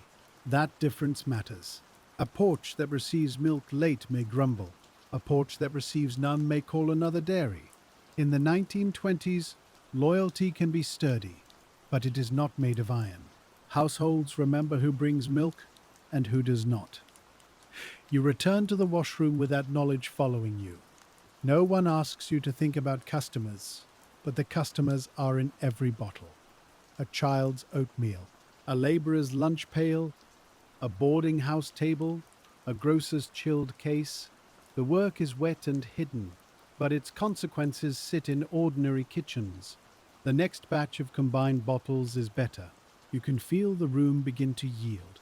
Not because the work is easy, but because the piles make more sense. The wrong bottles are contained. The suspects are tagged. The sound courts are moving. The second wash row is shrinking by careful choice. You feed the brush machine with steady hands. The chain takes each bottle without chatter. The brushes hum. Rinse water strikes and sheets away. The machine sounds almost grateful when it receives the right glass in the right order. Of course, machines are not grateful. But workers often give machines moods because machines share the day with them. A washer knows when a chain sounds sour. A pressman knows when a press begins to slap wrong. A driver knows when a motor's idle has turned uneasy. Listening is part of work before it becomes repair. A bottle comes out of the rinse with a small paper thread clinging under the raised letters. You catch it with your fingernail before it dries. The paper pulls away in a thin grey curl. If it had reached the customer, it would have looked like dirt. If it had reached the capper, it might have held moisture near the lip. Small things travel far if not stopped. You place the bottle under the lamp. The letters glow at their edges. The shoulder is clear. Approved. The second wash bottles are more stubborn. These are the ones with shoulder haze, old cream rings, or dried material that did not yield to the first tank. Some came from homes where bottles were rinsed late. Some sat in warm kitchens. Some were used for things a milk bottle was never meant to hold. The dairy receives them all without knowing their stories. You do not give them the same treatment as sound, easy glass. They go back into the hotter part of the tank. They soak longer. A few are hand-brushed at the mouth before the machine sees them again. The worst ones may never be worth the time. That is another hard judgment. A bottle costs money, but so does a washer's hour. A cloudy old quart can take 3 trips through the tank and still come out doubtful. At some point, saving it becomes a way of losing other bottles that could have gone forward. The foreman asks you to choose. Keep only the second wash bottles with clear lips and no signs of cracks. Reject or hold the ones with deep milkstone. The plant needs usable glass, not endless rescue. So you sort the second wash row again. One bottle has haze that lifts after a rub with a brush. It may serve. Another has a pale ring etched into the shoulder so firmly that it looks part of the glass. Hold. Another carries a smell that the tank has not fully taken. Reject. The smell surprises you, even after all morning. It is faint, but it is wrong. Not sour milk alone. Something oily, perhaps kerosene, perhaps stove fuel, perhaps a kitchen use no one will admit. A milk bottle that smells of oil cannot go back to milk. You show it to the foreman. He smells the neck carefully, then draws back. Hold it out, he says. Not with the clean rejects. Separate. Contaminated glass is its own kind of nuisance. A chip is visible. A crack can be found. An odor can hide until warmth releases it. No customer will forgive milk that smells like a stove. The bottle goes into a small, separate box near the wall. You mark it with chalk on the floor because no tag is close enough. Fuel smell, the foreman writes later on a scrap. Now the room has another category. This is how a simple job becomes complicated. Not in theory, not on paper. In real wet space with boxes, tags, chalk marks, and tired feet. Each exception needs a place to wait. Each waiting place needs to be remembered. A helper clears the drain again. The broom bristles push grey pulp, milk film, and grit toward the grate. Water eddies around his boots. The drain accepts slowly, as if the morning has filled even the pipe with hesitation. He lifts the grate with a hook and frees a wad of paper caps caught beneath. The smell that rises is sharper than the room. Old milk, hot water, paper, and the sour bottom of a workday. He makes a face, then tries not to. You pretend not to notice. Every wet trade has a drain that tells the truth. A room may be wiped and arranged, but the drain knows what has passed through. Paper caps, milk scraps, mud, a dropped match, little threads from crates. The drain gathers the underside of the process once the grate is clear. The water moves better. A slow spiral forms where the floor slopes. This small improvement changes the footing near the tank. The helper leans the broom against the wall and returns to stacking empties. The afternoon light shifts at the high windows. It is not bright, exactly. Detroit light in an industrial district often comes filtered, softened by smoke, weather, and the city's own breath. It falls across the bottle's shoulders in a dull stripe, making clean glass look pale green at the edges. You can tell the day is moving on, even though the room itself has no clear noon and no clear afternoon. There is only the change in light, the change in footsteps, and the way the drivers begin coming nearer to the loading door. The first afternoon cases are being built in the next room, not quickly, but steadily enough to matter. You hear filled bottles settling into wooden delivery boxes, one after another, with the soft weight of milk inside them. That sound is different from empty glass. Empty bottles ring, filled bottles answer more quietly, as if the milk has given them a center. The foreman steps through with a delivery sheet folded in his hand. The paper has softened at one corner from the damp air. He says the nearer routes will go first, because those drivers can make up a little time on familiar streets. The farther orders will wait for the next safe rack. It is not the schedule anyone wanted at 4 in the morning, but it is a schedule the plant can still use. A bad morning becomes bearable when it can be divided into small working plans. First, fill the sound quarts. Then, cap them cleanly. Then, load what is ready. Then, return for more.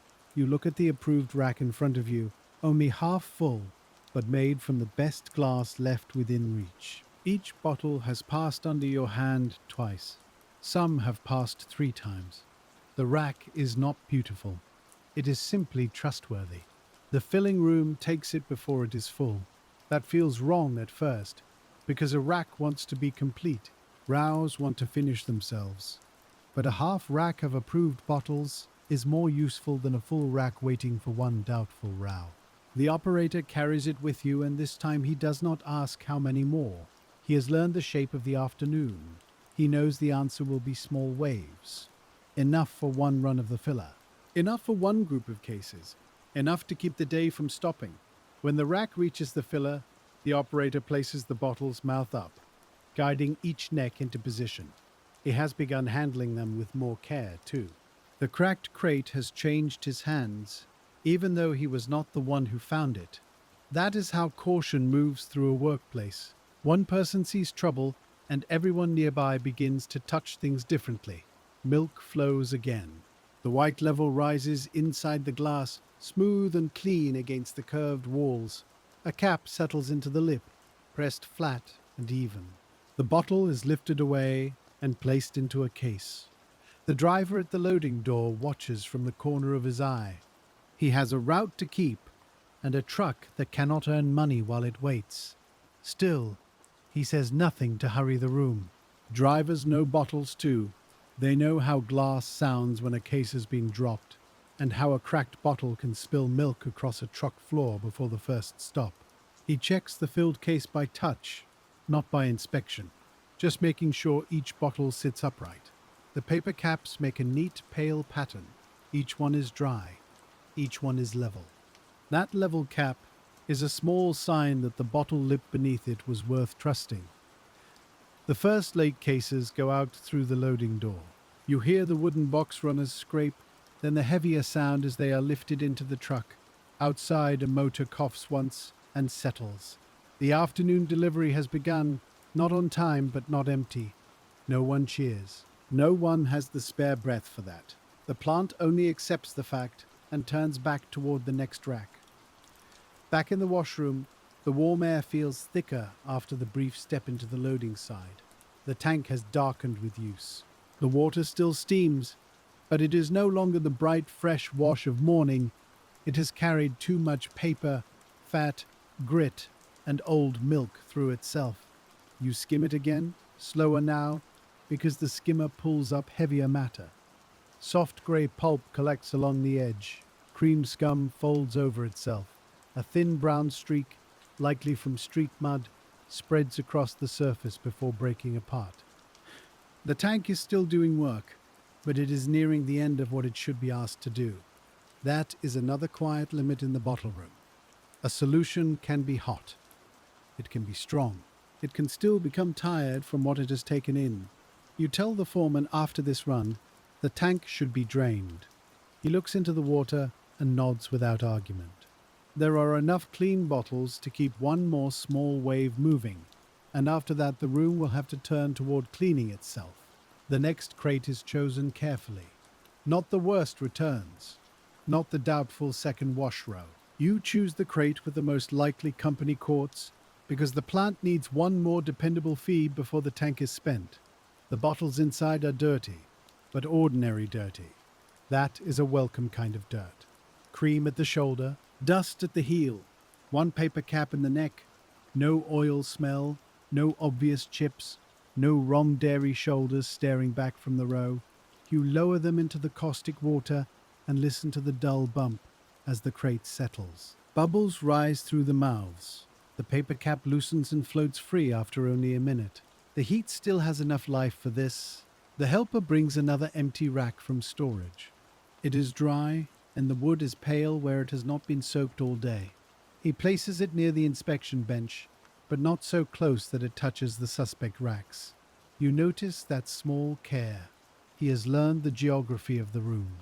Sound glass here, held glass there, wrong glass against the wall, oil smell bottles separate, rejects by the storeroom, approved racks only near the doorway to the filler. At the start of the day, these places were only corners. Now they are rules. A wet room becomes orderly only when its rules are visible to tired people. You lift the last good crate from the tank and let it drain longer than usual. Hot water falls back in a steady silver tapping. The bottles tremble in their wire carrier, but none strike hard. You wait until the dripping slows. Waiting now saves slips later.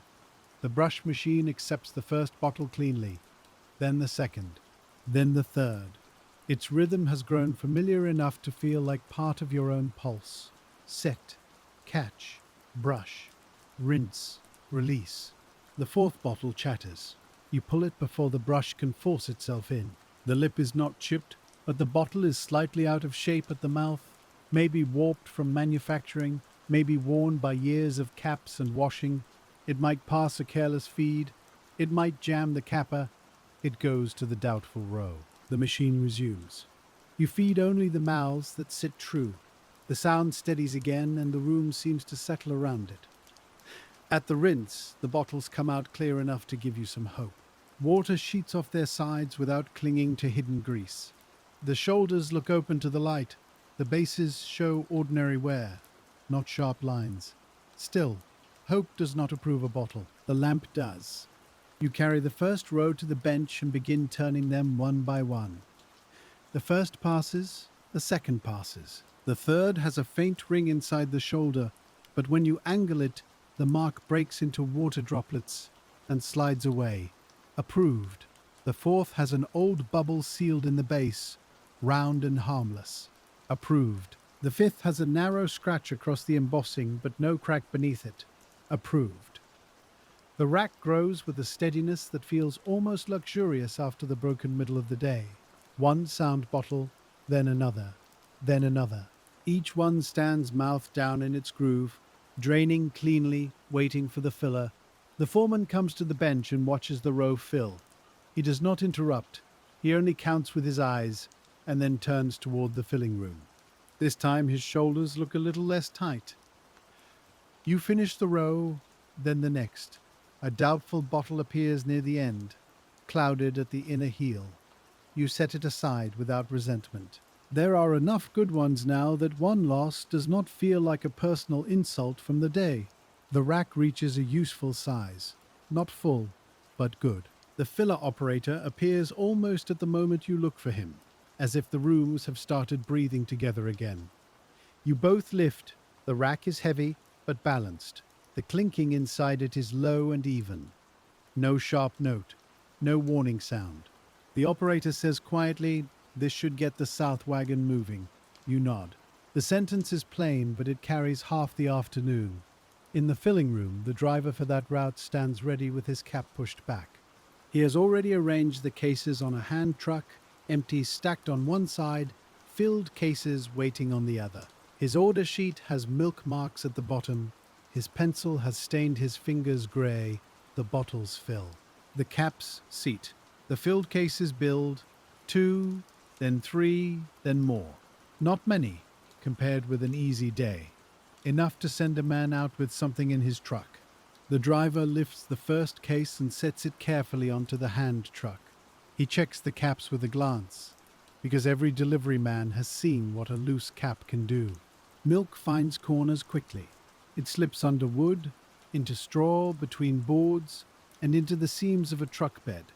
The route will smell sweet and sour by evening if a case leaks early, so the driver cares, even if the washroom is not his room. Every person downstream depends on the person upstream. The second afternoon run leaves a little later than the first. The motor starts, the loading door opens, and cold air pushes briefly through the plant. It reaches the washroom as a narrow draft along the floor. For a moment, your wet cuffs feel colder than before. Then the door closes. The room returns to steam, glass, and the damp smell of the tank. The outside route has taken its portion of the day away. Now the washroom faces what the rush had hidden. There are still bottles everywhere. Not all of them need to become afternoon milk. Some can wait for tomorrow if they are held properly. Some must be washed again before they can be trusted.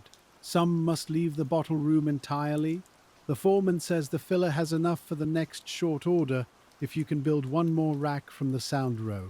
After that, he says, start clearing the room. His voice does not soften, but the pressure changes. The morning fight for bottles is becoming the afternoon work of accounting for what happened. You turn back to the bench and assemble the last immediate rack. It is made from the cleanest pieces left on the approved side. A few came from the last tank run. A few were rechecked from the earlier partial rack. One came from the second wash row after its shoulder haze finally lifted. That one you inspect longest. It passes. The glass is clear. The lip is true. There is no smell but hot water and clean emptiness. The rack goes to the filler. The final short order begins. You do not stay to watch it all because the washroom has begun asking a different question.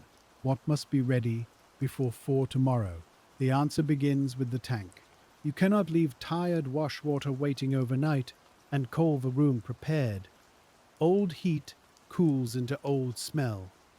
Paper pulp settles.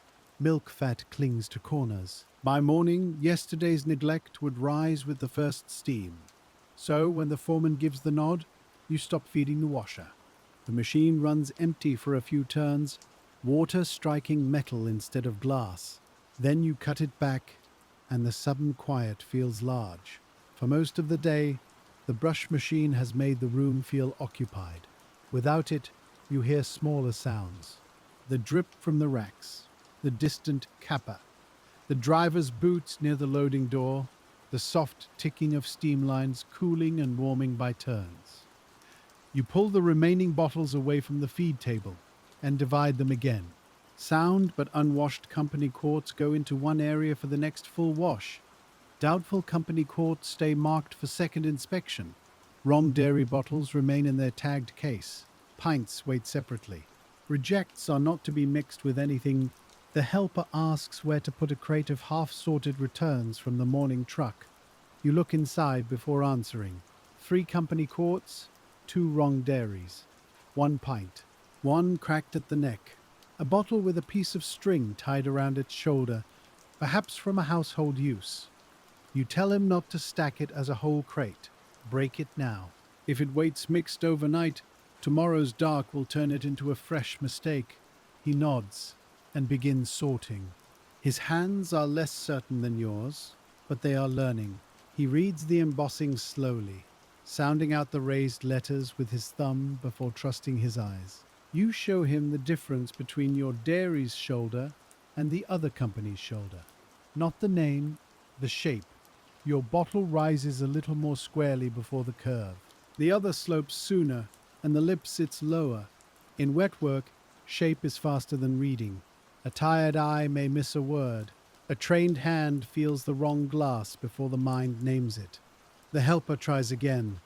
This one is ours, he says. You look, it is. He places it with the company quarts, and the small success makes him stand a little straighter. You do not praise him loudly. The room does not need noise. You only say, yes, that one. It is enough. The tank drain is opened with care. The water does not rush out cleanly.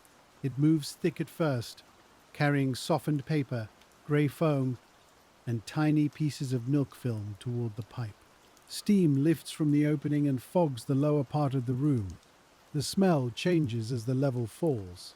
Hot caustic water has one smell at the surface. The bottom of the tank has another, heavier, older, more crowded with what the day has taken from the bottles.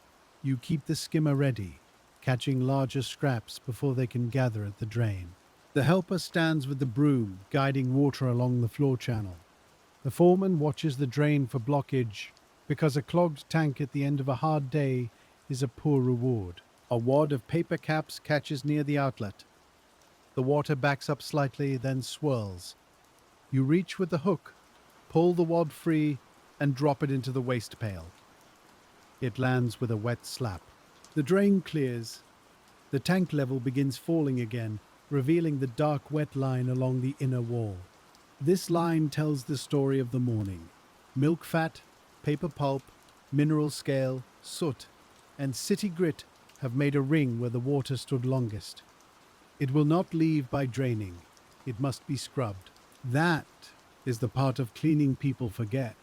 Water carries away what is loose. Hands remove what remains. When the tank is low enough, you close the steam and let the last heat breathe out. The metal gives small sounds as it cools. Pings, ticks, a soft settling at the seams. You rinse the sides first with fresh water, not to finish them, only to soften the ring. Then you take the long-handled brush and begin working along the inner wall. The brush bristles scrape in a low, rough rhythm. The motion is slower than feeding bottles, wider, heavier. Your shoulders feel the day in it. The apron pulls at your neck, and your wrists are raw where the gloves have rubbed. Still, this work belongs to the same chain. Tomorrow's clean bottles begin with tonight's clean tank. If the tank is left with milk film at the seam, the first morning load will carry yesterday into tomorrow.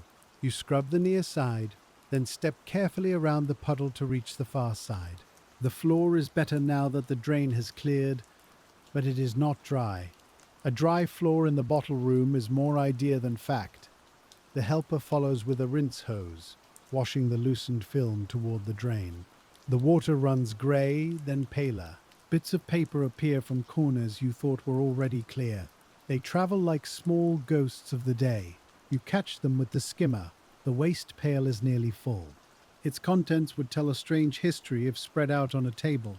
Paper caps, string, mud, a matchstick, a curl of waxed paper, a blue marble, saved earlier and now resting on the shelf, washed clean by accident and waiting for no official purpose. You notice the marble again as you turn. It sits near the coffee cup. bright against the dull wood. No one has claimed it, no one will. It came back in a milk bottle from some kitchen or porch, carried through the route, the crate, the sorting bench, and the morning's rush. Now it is only a small blue dot in a wet industrial room. You leave it there. There are other things to count. The foreman begins the day's loss tally at the side bench, where the paper can stay mostly dry. He counts cracked bottles first. Not every broken bottle, only those rejected today and still whole enough to count as bottle losses. The shattered pieces will be weighed or estimated later. He calls out categories, and you answer when the source is known. Star crack from suspect East crate, heel crack from same group. Lip chip from West route, cloudy old shoulder, held, not yet broken. The foreman marks a small cross beside the suspect crate, then pauses with the pencil over the page. There is one bottle missing from the count, not because it vanished, but because no one can say where it belongs. It is the oil-smelling bottle, sitting alone in its little box, separate from cracked glass and separate from ordinary rejects. He writes it down anyway because a bottle that cannot be trusted is a loss, even if it has not broken. The word he chooses is simple. Held. Held means not used today. Held means someone must decide tomorrow. Held means the bottle room has passed its trouble forward, because some questions do not finish inside one shift. You look at the box, and the single bottle inside seems almost too quiet for the trouble it caused. Its glass is whole, its lip is smooth, its name is yours. But the smell inside it has made it useless for milk, at least for now. That is one of the small unfairnesses of this work.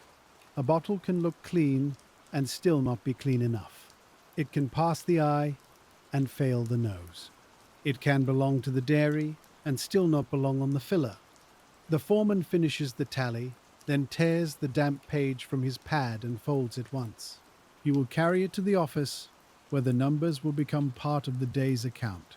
Cracked glass, wrong glass, held glass, lost time, late routes. Enough filled cases to keep the afternoon moving, but not enough to make the morning disappear. You keep scrubbing while he writes, because ledgers do not clean tanks. The long brush moves along the seam where the bottom meets the side, and a grey line lifts under the bristles. It is stubborn at first, then suddenly lets go. The rinse water takes it, thinning it into pale streaks that slide toward the drain. The helper follows with the hose, and the floor answers with a soft spreading sound. Water runs around your boots, carrying pulp, grit, and the last floating shreds of paper cap. The drain takes it better now. Not eagerly, just steadily. Outside the washroom, the final short order is being capped. You hear the filler in small pieces now, not as a constant machine but as an ending rhythm. Milk runs, a cap presses, a case shifts, then silence. The last driver leaves with fewer cases than he wanted. The loading door opens, and a cool line of air crosses the floor again.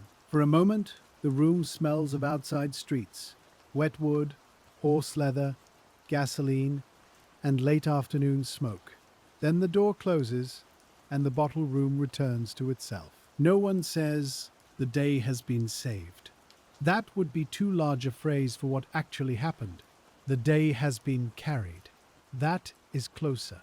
Carried by wet hands, careful sorting, slower choices, and the plain refusal to send doubtful glass forward just because the clock wanted it. The foreman comes back from the office without the folded tally. His hands are empty now. He looks at the clean side of the tank, then at the side you have not finished. He reaches for a shorter brush and begins working the corner near the drain. That is not praise either. It is better than praise. A man with other duties has taken up the same work because the room must be ready before anyone can leave it in peace. The helper stacks the approved empty racks along the wall where they will be easiest to reach in the dark. He places them mouth open toward the feed table, not turned wrong or crowded behind suspect glass. You notice the arrangement. Tomorrow's hands will thank him without knowing it. The wrong dairy case is moved nearer the outbound side, tagged and separated. It will not help the morning run, but it will not confuse it either. The suspect racks remain against the wall, their red tags tied tight. The oil smell bottle waits alone, marked clearly enough that even a sleepy man at 4 o'clock will stop before touching it. This is the quiet order that comes after a bad rush. Not perfect order, not clean enough for a photograph. Working order, the kind made from wet wood, pencil marks, chalk lines, and memory. You rinse the tank one more time, sweeping the hose slowly from left to right.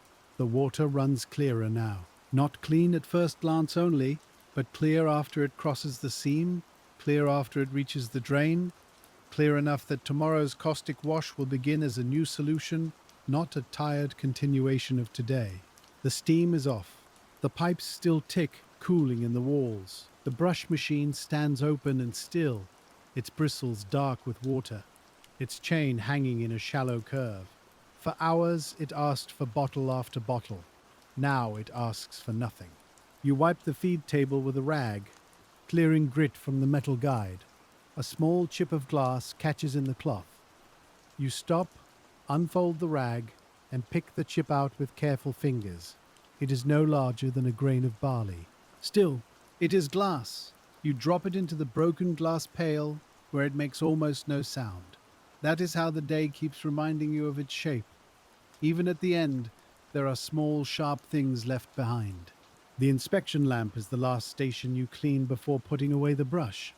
You wipe its white glass until the film of steam and fingerprints disappears.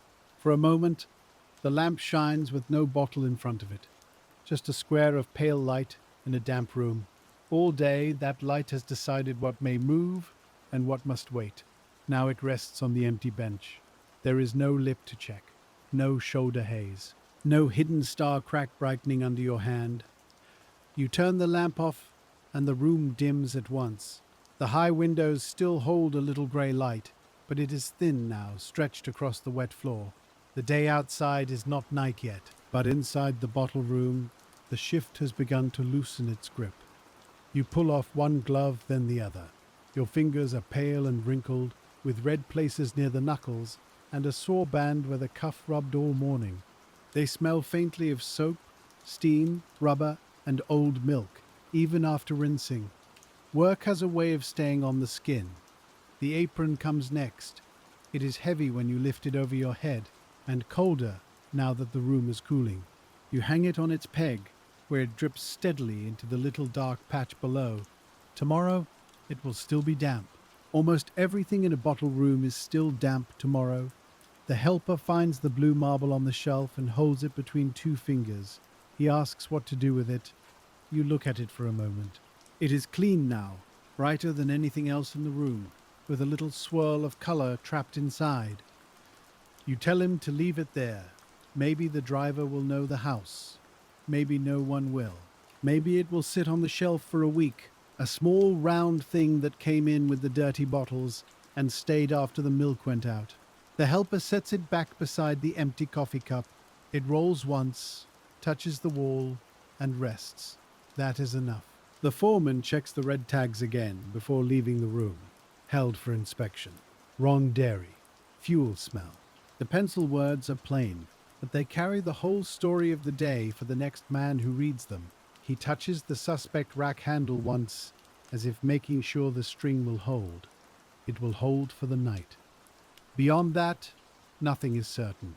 The cracked crate may prove to be a single bad case, or tomorrow's returns may bring more stressed glass, more wrong marks, more bottles that look clear until heat asks them a harder question. That is the unresolved part of the job. The bottle washer never keeps the bottles. You clean them, judge them, rack them, and send them away. They leave full. They come back empty.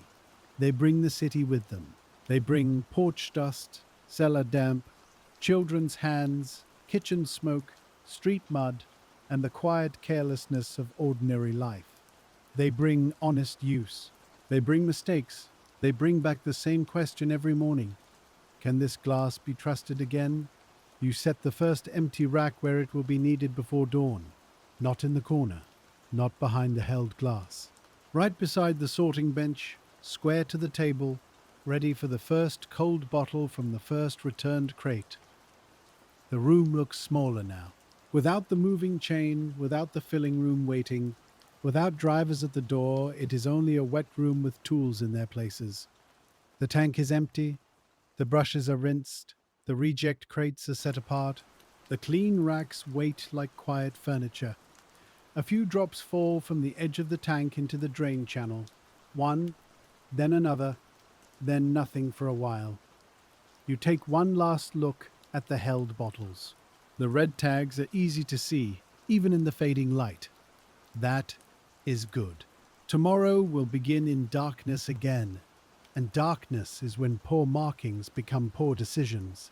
You step toward the door, and your boots leave dull prints on the floor behind you. The prints fill slowly with thin water, then soften at the edges. By morning, they will be gone. The bottle room will not remember your footprints. It will remember the order you left in it. It will remember the clean tank, the marked racks, the separated glass, and the empty place where a full morning's worth of work passed through. Somewhere in Detroit, the late deliveries are already sitting on porches. The caps are level, the bottles are full. A child may carry one inside by the neck, never knowing that a different bottle was stopped because of a pale star near the shoulder. That is the best outcome for work like this. No story at the breakfast table, no complaint at the office, no broken glass in the filler, no sour taste where milk should be plain. Good bottle washing disappears into ordinary mornings. It becomes cereal poured, coffee lightened, cream skimmed, a lunch pail filled, and a porch crate left empty for the route man. It becomes the absence of trouble, and the absence of trouble is hard to praise, but easy to feel. It is the quiet space where the work did what it was meant to do.